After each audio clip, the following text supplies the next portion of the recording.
ಇವತ್ತಿನ ದಿವಸ ಬೆಂಗಳೂರು ದಕ್ಷಿಣ ವಿಭಾಗದ ನಮ್ಮ ಗ್ರೇಟರ್ ಬೆಂಗಳೂರು ಅಥಾರಿಟಿ ಈ ಭಾಗದಲ್ಲಿ ಬರ್ತಕ್ಕಂಥ ಬೊಮ್ಮನಹಳ್ಳಿ ವಿಧಾನಸಭಾ ಕ್ಷೇತ್ರದಲ್ಲಿ ಈ ಭಾಗದ ನಮ್ಮ ಅಧ್ಯಕ್ಷರು ಮತ್ತು ಎಲ್ಲ ನಮ್ಮ ಕ್ಷೇತ್ರದ ಅಧ್ಯಕ್ಷರುಗಳು ಸೇರಿಕೊಂಡು ಇವತ್ತು ಒಂದು BLA 1 BLA 2 ಭಾಳ ಪ್ರಮುಖವಾದಂಥ ಸಭೆ. ಈ ಸಭೆ ಮತ್ತು ಸಂಘಟನೆಗೆ ಮುಂದೆ ಬರ್ತಕ್ಕಂಥ ಗ್ರೇಟರ್ ಬೆಂಗಳೂರು ಚುನಾವಣೆ ಯಾವಾಗ ಬೇಕಾಗಿದ್ರೂ ಬರ್ಬೋದು.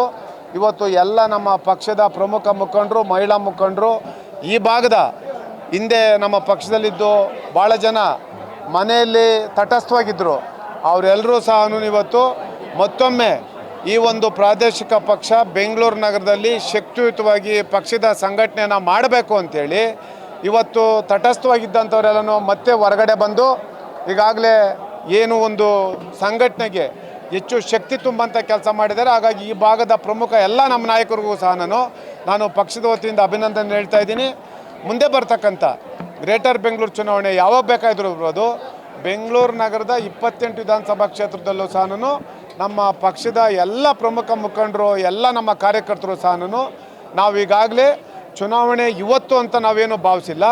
ಈಗಾಗಲೇ ಸುಮಾರು ಈ ಒಂದು BBMP ಚುನಾವಣೆ ನಡೆದು 6 ವರ್ಷಗಳಾಗಿದೆ. 6 ವರ್ಷದಿಂದನೂ ನಮ್ಮ ಪಕ್ಷದ ಎಲ್ಲ ನಿಷ್ಠಾವಂತ ಕಾರ್ಯಕರ್ತರು, ಮುಖಂಡರುಗಳು ಸಹ ಏನು ಚುನಾವಣೆಗೆ ಸ್ಪರ್ಧೆ ಮಾಡಬೇಕು ಅಂತ ಏನು ಆಕಾಂಕ್ಷಿತರಿದ್ದಾರೆ ಅವರೆಲ್ಲರೂ ಸಹ ಯಾವಾಗಲೇ ಚುನಾವಣೆ ಬರಲಿ ಅವರೆಲ್ಲರೂ ಸ್ಪರ್ಧೆ ಮಾಡಲಿಕ್ಕೆ ಉತ್ಸುಕರಾಗಿದ್ದಾರೆ. ಹಾಗಾಗಿ ನಾನು ಈ ಸಂದರ್ಭದಲ್ಲಿ ಇನ್ನೊಂದು ವಿಚಾರವನ್ನು ಹೇಳ್ತೇನೆ.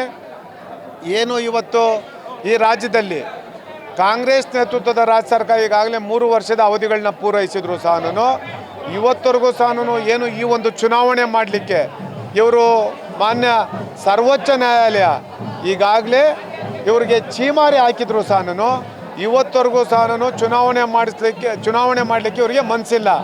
ಇವರ ಉದ್ದೇಶ ಇಷ್ಟೇ, ಏನು ಅಧಿಕಾರಕ್ಕೆ ಬಂದಂಥ ಸಂದರ್ಭದಲ್ಲಿ ಯುವಕರು ಹೆಚ್ಚಿನ ಸಂಖ್ಯೆಯಲ್ಲಿ ರಾಜಕಾರಣಕ್ಕೆ ಬರಬೇಕು, ಕಡೆ ವ್ಯಕ್ತಿಗೆ ಶಕ್ತಿ ತುಂಬಂಥ ಕೆಲಸ ಮಾಡಬೇಕು ಅಂತ ಏನು ಬರೀ ಬಾಯಿ ಮಾತಿಗೆ ಏನು ಹೇಳ್ತಾರೆ, ಆದರೆ ವಾಸ್ತು ಅಂಶದಲ್ಲಿ ಆ ರೀತಿ ಇಲ್ಲ ಅಂಥೇಳಿ ಬೆಂಗಳೂರಿನ ಎಲ್ಲ ನಾಗರಿಕರು ಸಹ ಗೊತ್ತಿದೆ. ಹಾಗಾಗಿ ಮುಂದಿನ ದಿನಗಳಲ್ಲಿ ಈಗಲಾದರೂ ಸಹ ಏನು ಸರ್ವೋಚ್ಚ ನ್ಯಾಯಾಲಯ ಅವ್ರಿಗೇನು ಒಂದು ಡೆಡ್ಲೈನ್ನ ಒಂದು ಗಡುವನ್ನು ವಿಧಿಸಿದ್ದಾರೆ. ಈಗಲಾದರೂ ಪ್ರಾಮಾಣಿಕವಾಗಿ ಬೆಂಗಳೂರು ನಗರದ ನಾಗರಿಕರ ಆಶಯದಂತೆ ಈಗಲಾದರೂ ಚುನಾವಣೆ ಮಾಡಿ ಅಂತೇಳಿ ನಮ್ಮ ಪಕ್ಷದಿಂದ ಆಗ್ರಹ ಮಾಡ್ತಾ ಇದ್ದೇವೆ. ಸರ್, ಬಿಡದಿಯ ಟೌನ್ಶಿಪ್ ವಿಚಾರವಾಗಿ ಇವತ್ತು ವಿಧಾನಸೌಧಕ್ಕೆ ಕುಮಾರಸ್ವಾಮಿ ಅವರು ಬರಬೇಕಿತ್ತು, ಆದರೆ ಬಿಡದಿಗೆ ಕರೆದಿದ್ದಾರೆ ಕುಮಾರಸ್ವಾಮಿ ಅವರು. ನಾಳೆ ಏನಾಗಬಹುದು ಅನ್ನುವಂಥದ್ದು ತಾವೆಲ್ಲರೂ ಸಹ ಈಗಾಗಲೇ ತಮಗೆಲ್ಲ ಗೊತ್ತಿದೆ.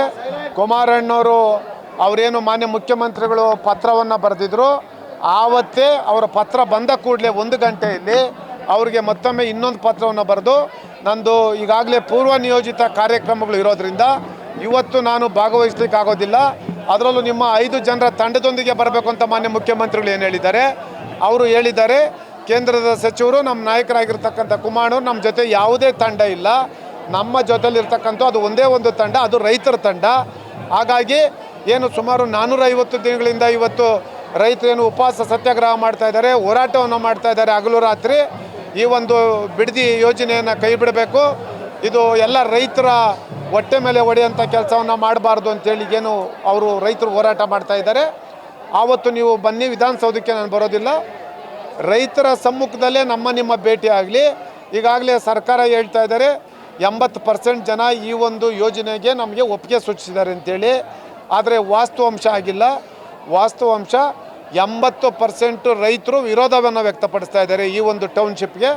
ಹಾಗಾಗಿ ವಾಸ್ತವಾಂಶ ತಮ್ಮ ಮಾಧ್ಯಮದ ಸಮ್ಮುಖದಲ್ಲಿ, ಅಲ್ಲಿ ಪ್ರತಿಭಟನೆ ಮಾಡ್ತಾ ಇರ್ತಕ್ಕಂಥ ರೈತರ ಸಮ್ಮುಖದಲ್ಲಿ ಮಾನ್ಯ ಮುಖ್ಯಮಂತ್ರಿಗಳು, ನಮ್ಮ ನಾಯಕರಾಗಿರ್ತಕ್ಕಂಥ ಕುಮಾರಣ್ಣವರು ಅಲ್ಲೇ ಮುಖಾಮುಖಿ ಭೇಟಿಯಾಗಿ ವಾಸ್ತವಾಂಶ ರಾಜ್ಯದ ಜನತೆಗೆ ಗೊತ್ತಾಗಬೇಕು ಅಂಥೇಳಿ ಈಗಾಗಲೇ ಅವರು ಮತ್ತೊಮ್ಮೆ ಇನ್ನೊಂದು ಪತ್ರವನ್ನು ಸಹ ನಿನ್ನೆ ಬರೆದಿದ್ದಾರೆ. ಅದಕ್ಕೆ ಮಾನ್ಯ ಮುಖ್ಯಮಂತ್ರಿಗಳು ಯಾವುದೇ ರೀತಿಯ ಪ್ರತಿಕ್ರಿಯೆಯನ್ನು ಕೊಟ್ಟಿಲ್ಲ. ನಾನು ಹೇಳ್ತಕ್ಕಂಥದ್ದು ಇಷ್ಟೇ, ಈ ರಾಜ್ಯದಲ್ಲಿ ಏನು ರೈತರ ವಿರೋಧ ಇದೆ, ನಮ್ಮ ಪಕ್ಷ ಯಾವುದೇ ಕಾರಣಕ್ಕೂ ಸಹ ಈ ಒಂದು ಯೋಜನೆಗೆ ಏನು ಸರ್ಕಾರ ಇವರು ಪ್ರತಿಷ್ಠೆಯಾಗಿ ತಗೊಂಡಿದ್ದಾರೆ. ಆದರೆ ನನ್ನ ಮನವಿ ಸರ್ಕಾರಕ್ಕೆ, ನಿಮ್ಮ ಈ ಪ್ರತಿಷ್ಠೆ ಬೇಡ, ರೈತರನ್ನ ಉಳಿಸ್ತಕ್ಕಂಥ ಕೆಲಸವನ್ನು ಮಾಡಬೇಕು. ನಮ್ಮ ಪಕ್ಷ ಏನು ಈ ಯೋಜನೆಗೆ ರೈತರು ವಿರೋಧ ವ್ಯಕ್ತಪಡಿಸ್ತಾ ಇದ್ದಾರೆ, ನಮ್ಮ ಪಕ್ಷ ಪ್ರಾಮಾಣಿಕವಾದಂಥ ರೈತರ ಪರವಾಗಿ ನಮ್ಮ ಪಕ್ಷ ಸದಾಕಾಲ ನಿಲ್ಲುತ್ತೆ. ರೈತರು ಒಪ್ಕೊಂಡ್ರೆ ನನ್ನೇನು ಅಭ್ಯಂತರ ಇಲ್ಲ ಅಂತ ಹೇಳಿದ್ದಾರೆ ಕುಮಾರಸ್ವಾಮಿ ಅವರು. ಕುಮಾರಣ್ಣವ್ರು ಅವತ್ತು ಹೇಳಿದ್ದಾರೆ, ಇವತ್ತು ಹೇಳಿದ್ದಾರೆ. ಅಲ್ಲಿ ಯೋಜನೆಗೆ ವಿರೋಧ ಮಾಡ್ತಾ ಇರ್ತಕ್ಕಂಥದ್ದು ರೈತರು ನಾವು ಈ ಭೂಮಿಯನ್ನು ಕೊಡ್ತೀರಿ ಅಂತಂದರೆ ಅದರಲ್ಲಿ ಕುಮಾರಣ್ಣವರಾಗಲಿ ಇನ್ನೊಬ್ಬರ ಪಾತ್ರ ಆಗಲಿ ಏನಿರ್ತದೆ. ಹಾಗಾಗಿ ಅವರು ಅವತ್ತು ಹೇಳಿದರು, ಇವತ್ತು ಹೇಳ್ತಾ ಇದ್ದಾರೆ. ಈಗಾಗಲೇ ಸರ್ಕಾರ ಅಲ್ಲಿರ್ತಕ್ಕಂಥ ಸ್ಥಳೀಯ ಶಾಸಕರು ಹೊಸ ನಾಟಕವನ್ನು ಶುರು ಮಾಡಿದ್ದಾರೆ. ಅವ್ರಿಗೆ ಬೇಕಾಗಿರ್ತಕ್ಕಂಥ ಯಾರು ಬರಡು ಭೂಮಿ ಇಟ್ಕೊಂಡಿದ್ದಾರೆ, ಅಲ್ಲಿ ಯಾರೋ ಒಂದು 25-30 ಜನ ರೈತರನ್ನ ಅವ್ರನ್ನ ನಾವು ಈ ಯೋಜನೆಗೆ ನಮ್ಮದು ಬೆಂಬಲ ಇದೆ ಅಂತೇನು ಹೇಳ್ತಾ ಇದ್ದಾರೆ. ಅದು ಎಲ್ರಿಗೂ ಸಹ ಗೊತ್ತಿದೆ. ಇದು ಇವರು ಸರ್ಕಾರ ಈ ರೀತಿ ಆ ಒಂದು ಯಾರು ಪ್ರಾಮಾಣಿಕವಾದಂಥ ರೈತರಿದ್ದಾರೆ ಆ ರೈತರ ಹೋರಾಟವನ್ನು ಹತ್ತಿಕ್ಕತಕ್ಕಂಥ ಕೆಲಸವನ್ನು ಇವರು ಆ ಸ್ಥಳೀಯ ಶಾಸಕರು ಮಾಡ್ತಾ ಇದ್ದಾರೆ. ಅದು ವಾಸ್ತವಾಂಶ ಅಲ್ಲ. ವಾಸ್ತವಾಂಶ ಈಗಾಗಲೇ ಮಾಧ್ಯಮದ ಸ್ನೇಹಿತರು ಈ ರಾಜ್ಯದ ಜನತೆಗೆ ತೋರಿಸಿದ್ದೀರಿ. ವಾಸ್ತವಾಂಶ 80% ಜನ ಈ ಒಂದು ಯೋಜನೆಗೆ ವಿರೋಧ ವ್ಯಕ್ತಪಡಿಸ್ತಾ ಇದ್ದಾರೆ. ಹಾಗಾಗಿ ಕೂಡಲೇ ಸರ್ಕಾರವನ್ನು ನಾವು ಆಗ್ರಹ ಮಾಡ್ತೀರಿ. ಈ ಟೌನ್ಶಿಪ್ ನೀವು ಏನು ಮಾಡಲೇಬೇಕು ಅಂತೇಳಿ ಪ್ರತಿಷ್ಠೆಯಾಗಿ ತಗೊಂಡಿದ್ದೀರಿ. ರೈತರ ಉಳಿಗೋಸ್ಕರ ನಿಮ್ಮ ಸರ್ಕಾರದ ಪ್ರತಿಷ್ಠೆಯನ್ನು ಬದಿಗಿಟ್ಟು ರೈತರನ್ನ ಉಳಿಸ್ತಕ್ಕಂಥ ಕೆಲಸ ಮಾಡಬೇಕು ಅಂತೇಳಿ ನಾವು ನಮ್ಮ ಪಕ್ಷ ಆಗ್ರಹ ಮಾಡ್ತಾಯಿದ್ದೀವಿ.